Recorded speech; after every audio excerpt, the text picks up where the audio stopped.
ವರ್ಷದ ಮೊದಲ ಮಳೆಯೇ ಅಥಣಿ ತಾಲೂಕಿನ ಗಡಿಭಾಗದ ರೈತರಿಗೆ ದುಃಖ ತಂದಿದೆ.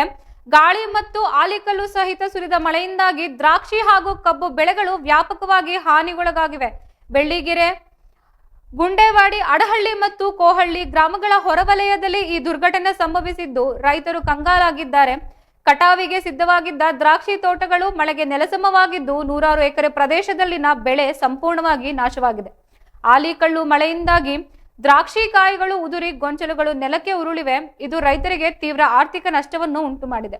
ಬೆಳೆ ಕಟಾವು ಮಾಡಿ ಹಣ ಗಳಿಸುವ ನಿರೀಕ್ಷೆಯಲ್ಲಿದ್ದ ರೈತರಿಗೆ ಇದು ದೊಡ್ಡ ಆಘಾತವಾಗಿ ಕೇವಲ ಕೆಲವೇ ನಿಮಿಷ ಕಾಲ ಸುರಿದ ಮಳೆಯಿಂದಾಗಿ ಅಪಾರ ಪ್ರಮಾಣ ಹಾನಿ ಸಂಭವಿಸಿದ್ದು ಜೋರಾದ ಗಾಳಿಯಿಂದಾಗಿ ಕಬ್ಬು ಬೆಳೆಗಳು ನೆಲಕ್ಕುರುಳಿದೆ.